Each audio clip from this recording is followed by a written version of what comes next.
Halo teman-teman, kita akan masuk ke bab 12 dari buku The Psychology of Money yang berjudul Kejutan. Profesor Stanford Scott Sagan pernah mengatakan sesuatu yang seharusnya dipajang di dinding semua orang yang mengikuti ekonomi atau pasar investasi. Tulisannya begini, hal-hal yang tak pernah terjadi dulu, terjadi sepanjang masa. Sejarah umumnya mempelajari peristiwa mengejutkan, namun sejarah sering digunakan investor dan ahli ekonomi sebagai pedoman masa depan yang pasti benar. Anda lihat ironinya, Anda lihat masalahnya. Mengapresiasi sejarah ekonomi dan investasi itu bagus. Sejarah membantu kita menyesuaikan harapan, mempelajari di mana orang cenderung keliru, dan menawarkan pedoman kasar mengenai apa yang mungkin ampuh. Namun, sejarah bukan peta masa depan dalam bentuk apapun. Satu jebakan yang menjerat banyak investor saya sebut sesat berpikir adalah ahli sejarah sebagai peramal, terlalu mengandalkan data masa lalu sebagai sinyal kondisi masa depan di bidang di mana inovasi dan perubahan adalah pendorong kemajuan. Anda tak bisa menyalahkan investor yang melakukan itu. Jika Anda memandang investasi sebagai sains keras, sejarah bisa menjadi pedoman sempurna untuk masa depan. Ahli geologi bisa melihat data sejarah semiliar tahun dan membuat model perilaku bumi. Ahli meteorologi juga bisa. Dokter juga bisa. Cara kerja ginjal tahun 2010 dan 1020 sama saja. Namun, investasi bukan sains keras. Investasi adalah banyak orang membuat keputusan tak sempurna dengan informasi terbatas mengenai hal-hal yang akan berdampak besar bagi kesejahteraan mereka. Sehingga orang cerdas pun bisa menjadi gelisah, rakus, dan paranoid karenanya. Richard Feynman, ahli fisika masyhur, pernah berkata, bayangkan betapa lebih sulitnya fisika jika elektron punya perasaan. Nah, investor punya perasaan, cukup banyak. Makanya sukar memprediksi apa yang akan mereka lakukan kelak, hanya berdasarkan apa yang mereka lakukan dulu. Batu penjuru ilmu ekonomi adalah pernyataan bahwa segala hal berubah seiring waktu, karena tangan tak terlihat membenci apapun yang terus-menerus terlalu bagus atau terlalu jelek. Investor Bill Bonner pernah menjabarkan bagaimana pasar bekerja. Dia pakai kaos bertuliskan, kapitalisme sedang bekerja, sambil membawa palu. Hanya sedikit hal yang tak berubah dalam waktu lama. Artinya, kita tak bisa memperlakukan ahli sejarah sebagai peramal. Pendorong paling penting apapun yang berhubungan dengan uang adalah cerita yang dikatakan orang kepada diri sendiri dan preferensi mereka terhadap barang dan jasa. Hal-hal itu tak diam saja, berubah lintas budaya dan generasi, selalu berubah selamanya. Trik mental yang mengecoh diri kita adalah kekaguman berlebihan terhadap orang berpengalaman dalam hal uang. Memiliki pengalaman tertentu bukan jaminan membuat Anda tahu apa yang akan terjadi ke depan. Malah justru itu jarang terjadi. Karena pengalaman lebih banyak mengarah ke kepercayaan diri berlebihan, bukan keahlian memprakirakan. Investor Michael Batnick pernah menjelaskannya. Ketika menghadapi argumen bahwa hanya sedikit investor yang siap kalau suku bunga naik karena tak pernah mengalaminya, periode kenaikan suku bunga besar terakhir di AS adalah hampir 40 tahun lalu. Dia bilang itu tak penting, karena mengalami atau mempelajari apa yang terjadi pada masa lalu mungkin tak bisa menjadi pedoman mengenai apa yang terjadi ketika suku bunga naik pada masa depan. Terus kenapa? Apa kenaikan suku bunga sekarang sama dengan yang sebelumnya atau sebelumnya lagi? Apa kelas aset yang beda akan berperilaku mirip? Sama atau kebalikannya? Di satu sisi, orang yang sudah berinvestasi melalui kejadian pada 1987, 2000, dan 2008 sudah mengalami banyak pasar berbeda. Di sisi lain, mungkinkah pengalaman itu mengarah ke kepercayaan diri berlebihan, tak mau mengaku keliru, menyamakan dengan hasil dulu? Dua hal berbahaya terjadi bila Anda terlalu mengandalkan sejarah investasi sebagai pedoman mengenai apa yang akan terjadi. 1. Anda bisa melewatkan kejadian langka yang paling banyak memengaruhi hasil. Peristiwa-peristiwa paling penting di data sejarah adalah yang besar dan jarang, pemecah rekor. Peristiwa-peristiwa itu menjungkir balikan ekonomi dan bursa saham. Depresi besar, Perang Dunia II, Gelembung.com, 11 September 2001, krisis perumahan pertengahan 2000-an. Segelintir peristiwa langka berperan besar karena mempengaruhi banyak sekali kejadian yang tak berkaitan. 15 miliar manusia lahir pada abad ke-19 dan ke-20. Namun coba bayangkan betapa berbedanya ekonomi global dan seluruh dunia kiranya hari ini jika 7 orang saja tak pernah ada. 1. Adolf Hitler. 2. Losing Stalin. 3. Mao Zedong. 4. Gavrilo Princip. 5. Thomas Edison. 6. Bill Gates. 7. Martin Luther King. Saya bahkan tak tahu apa itu daftar yang paling bermakna. Namun hampir semua hal di dunia sekarang, dari perbatasan negara, teknologi, sampai norma sosial, akan berbeda jika 7 orang itu tak meninggalkan jejaknya.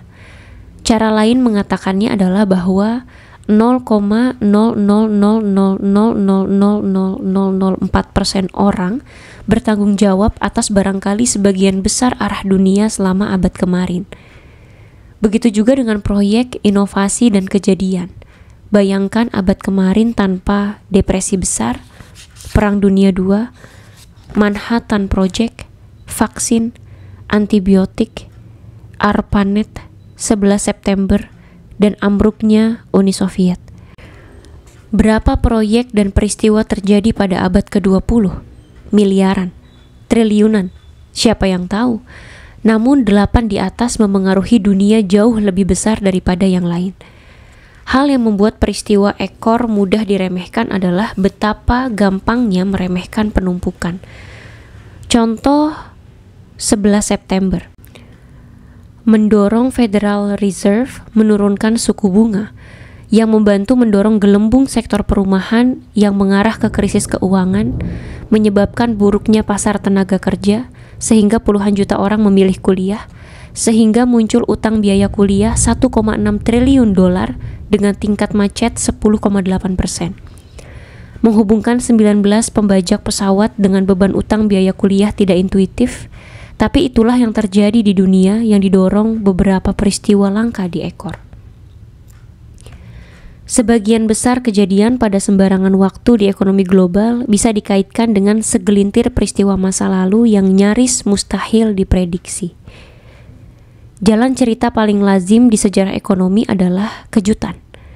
Alasan kejutan terjadi bukanlah karena model kita salah atau kecerdasan kita rendah. Itu karena peluang orang tuanya Adolf Hitler bertengkar pada suatu malam 9 bulan sebelum dia lahir itu sama saja dengan peluang mereka menghasilkan anak yang tumbuh menjadi dia. Teknologi sukar diprediksi karena Bill Gates bisa saja mati karena polio jika Jonas Salk menyerah dalam upayanya mencari vaksin. Alasan kita tak dapat memprediksi pertumbuhan utang biaya kuliah adalah karena seorang satpam bandara bisa saja menyita pisau dari calon pembajak pada 11 September. Itu saja.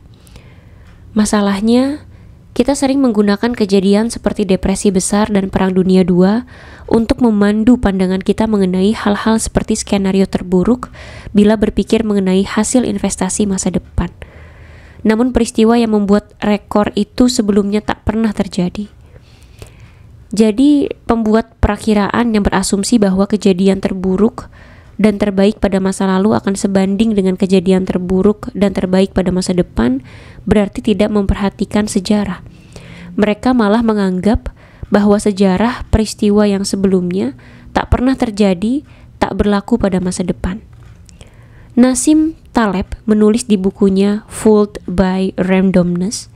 Ia menulis, di Mesir zaman para Fir'aun, para juru tulis mencatat batas air tertinggi sungai Nil dan menggunakannya sebagai perkiraan skenario kejadian terburuk masa depan.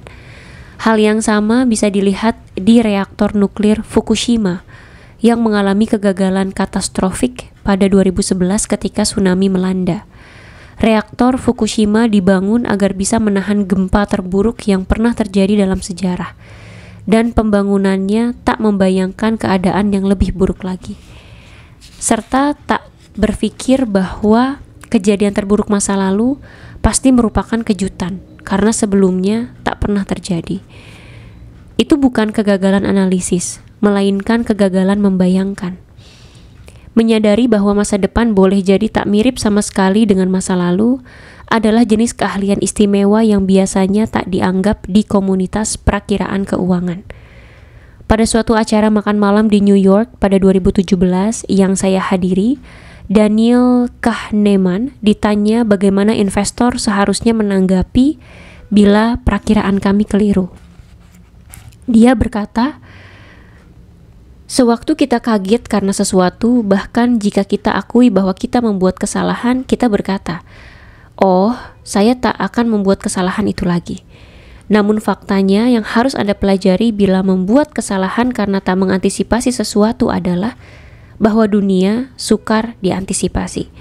Itu pelajaran yang benar untuk diambil dari hal-hal yang mengagetkan, bahwa dunia itu mengagetkan. Pelajaran yang tepat untuk diambil dari hal-hal yang mengagetkan adalah bahwa dunia itu mengagetkan. Bukannya kita harus menggunakan kejutan masa lalu sebagai pedoman untuk batas masa depan. Kita harus menggunakan kejutan masa lalu sebagai petunjuk bahwa kita tak tahu apa yang akan terjadi berikutnya. Peristiwa-peristiwa paling penting dalam ekonomi pada masa depan yang akan membuat perubahan paling besar adalah yang tidak pernah ada contohnya dalam sejarah, yang belum pernah terjadi. Karena belum pernah terjadi, kita tak akan siap menghadapinya. Makanya dampaknya begitu besar. Itu berlaku bagi peristiwa menakutkan seperti resesi dan perang, juga peristiwa hebat seperti inovasi. Saya percaya dengan prediksi itu karena kejutan yang berpengaruh besar adalah satu prediksi yang akurat di hampir semua titik dalam sejarah. 2. Sejarah bisa menjadi pedoman menyesatkan bagi masa depan ekonomi dan bursa saham karena tak mempertimbangkan perubahan struktural yang relevan di dunia hari ini. Pertimbangkan beberapa perubahan besar. 401k sudah 42 tahun umurnya. Roth IRA lebih muda, diciptakan pada 1990-an. Jadi nasihat keuangan pribadi dan analisis mengenai cara orang Amerika menabung hari ini tak bisa dibandingkan langsung dengan apa yang masuk akal satu generasi lalu. Kita punya pilihan baru, keadaan berubah. Atau modal Ventura.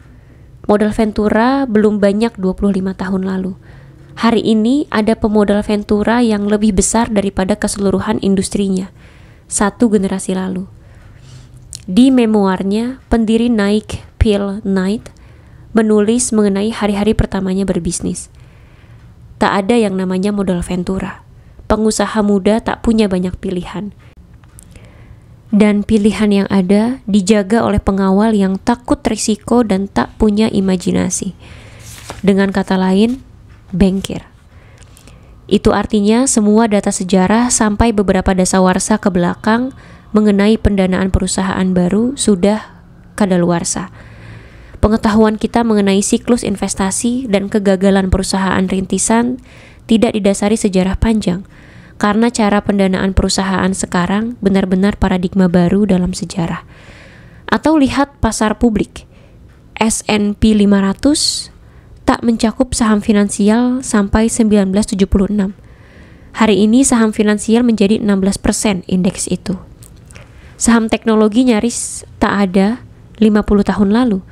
Kini saham teknologi di atas 1/5 indeks. Aturan akuntansi berubah seiring waktu. Begitu juga laporan keuangan, audit, dan likuiditas pasar. Keadaan berubah. Jangka waktu antara resesi di Amerika Serikat berubah dramatis dalam 150 tahun terakhir.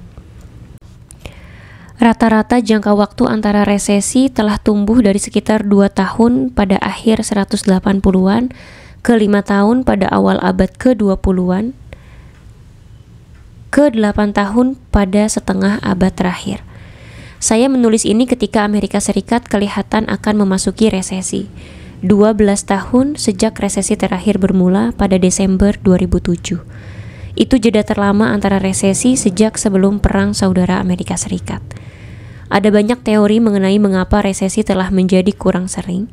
Satu teori menyatakan bahwa Federal Reserve jadi makin jago mengelola siklus bisnis, atau setidaknya memperpanjang siklus bisnis.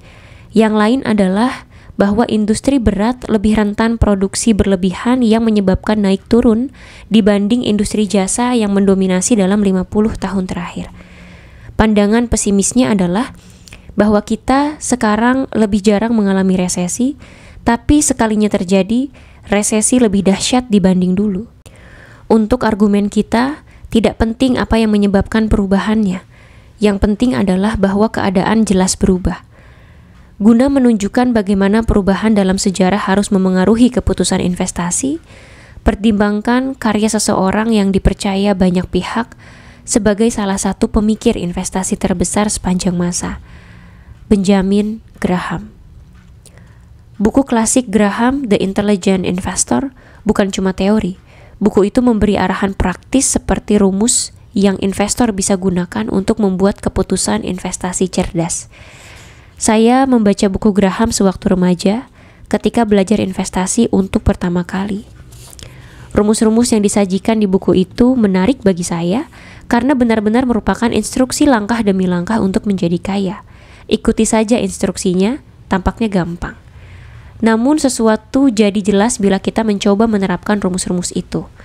Hanya sedikit yang benar-benar ampuh. Graham menyarankan membeli saham yang nilainya lebih rendah daripada aset kerja bersih. Pada dasarnya, uang di bank dikurangi semua utang, kedengarannya bagus, tapi hanya sedikit saham yang benar-benar semurah itu. Selain misalnya saham yang nilainya sudah hancur karena kasus penipuan akuntansi. Satu kriteria Graham menyuruh investor konservatif untuk menghindari saham yang harganya di atas 1,5 kali nilai pembukuan. Jika Anda mengikuti aturan itu selama dasawarsa kemarin, Anda tak akan memiliki saham apapun selain saham asuransi dan bank. Tidak ada keadaan di mana aturan tadi sesuai. The Intelligent Investor adalah salah satu buku investasi terbesar sepanjang masa. Namun saya tak kenal satupun investor yang beruntung karena menerapkan rumus-rumus Graham. Bukunya penuh kebijaksanaan. Barangkali lebih daripada semua buku investasi lain yang pernah terbit. Namun sebagai buku pedoman, isinya bisa dipertanyakan. Apa yang terjadi? Apakah Graham sebenarnya tukang pamer yang nasihatnya terdengar baik tapi tak mempan? Bukan. Dia sendiri investor yang sangat sukses. Namun dia orang yang praktis dan dia tidak suka ikut-ikutan. Dia tak sangat terikat dengan gagasan investasi tertentu sehingga terus memegangnya ketika terlalu banyak investor lain mengikuti. Sehingga gagasannya jadi populer dan tak berguna lagi. Jason Zweig yang pernah mengomentari versi buku Graham yang belakangan pernah menulis, Graham terus-menerus bereksperimen dan menguji ulang asumsi-asumsi dan mencari apa yang ampuh. Bukan yang ampuh kemarin melainkan hari ini. Di tiap edisi revisi The Intelligent Investor, Graham membuang rumus-rumus yang dia sajikan di edisi sebelumnya dan menggantinya dengan rumus baru. Boleh dikata menyatakan bahwa yang kemarin tidak dipakai lagi atau tidak bekerja seampuh dulu. Ini rumus-rumus yang tampaknya bekerja dengan lebih baik sekarang. Satu kritik yang biasa diajukan ke Graham adalah bahwa semua rumus di edisi 1972 sudah kuno. Satu-satunya tanggapan yang tepat untuk kritik itu adalah berkata, tentu saja sudah kuno. Rumus-rumus itu dia gunakan untuk menggantikan rumus-rumus di edisi 1954, yang pada gilirannya menggantikan rumus-rumus edisi 1949, yang digunakan untuk melengkapi rumus-rumus asli yang dia sajikan dalam Security Analysis tahun 1934. Graham meninggal tahun 1976.